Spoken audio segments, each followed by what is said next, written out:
The fire popped and hissed, its warmth spreading lazily through the living room as I sank into the armchair, eyes locked on the shifting dance of orange and gold. On any other night, it might have been comforting. Tonight, it was something else entirely, a stage for something darker. I leaned back, lifting a whiskey glass that had been gathering dust on the shelf for far too long. The liquid scorched my throat, but that heat was nothing compared to the blaze of betrayal burning in my chest. Emily, at least in my mind, had always been the great love of my life. 7 years of marriage, and I'd built everything around her. She was magnetic, driven, the one who always drew the spotlight wherever we went. I'd been proud to call her mine.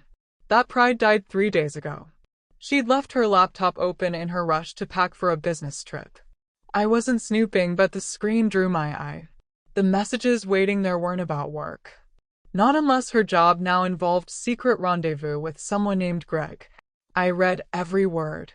Plans laced with details no husband should see, a hotel reservation, and worst of all, her casual dismissal of me, calling me nothing more than a safe, boring fallback. My stomach dropped. It felt like the ground had vanished beneath me. I almost confronted her then. Almost. But something stopped me. Shock, maybe, or the understanding that an immediate fight would only lead to polished lies. I decided to wait. Let the storm build.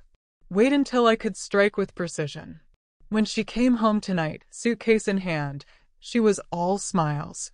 "Hey babe, I missed you," she chirped, heels clattering to the floor. Her voice was so sweet, it almost made me question what I knew. Almost. From my armchair, I took another slow sip. "Good trip?" I asked, tone carefully flat. She hesitated, just for a second, then recovered. "Yeah, productive. Draining, though."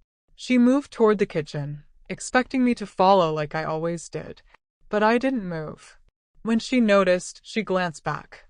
"You okay?" "Perfectly fine," I said, letting the words linger.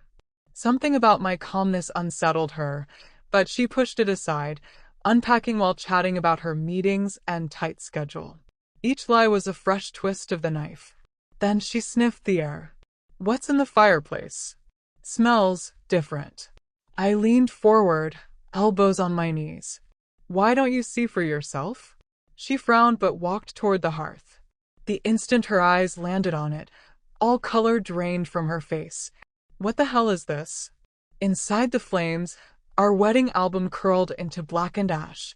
A box nearby, our love letters, anniversary cards, dried wedding flowers, waited its turn. "Seemed fitting," I said, voice cold. "These things don't mean much anymore, do they?" Her eyes went wide, panic mixing with anger. "What are you doing? Are you out of your mind?" I stood slowly, placing my glass on the table with deliberate care. "No, Emily. For the first time in days, I'm thinking clearly. I don't understand."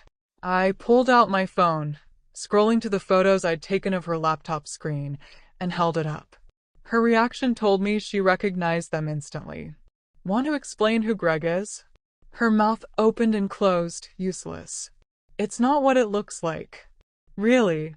I arched a brow. "Because it looks like you've been screwing him for who knows how long." "It was a mistake," she rushed out.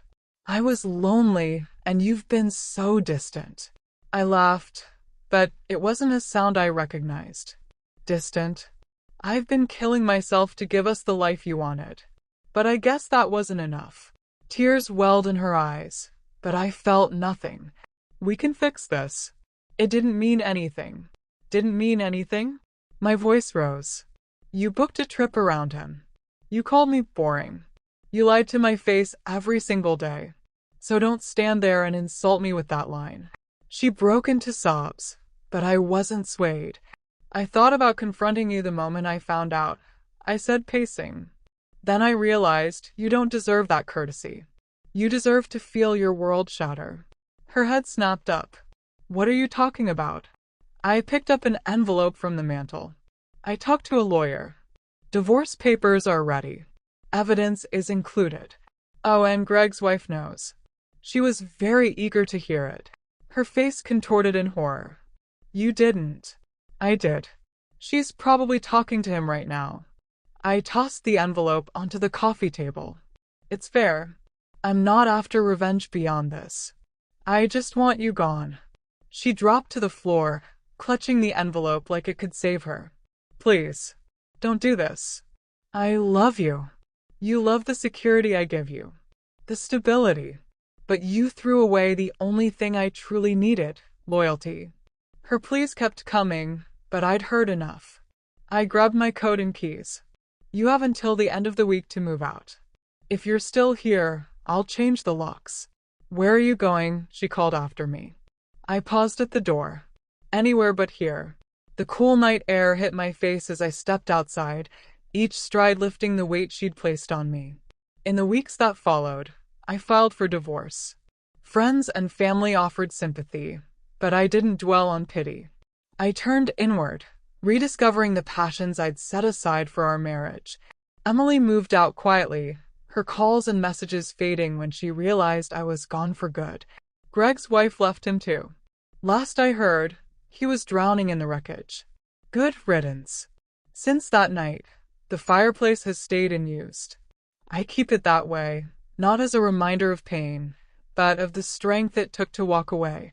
My past may have turned to ash, but from it, I've started to rise again.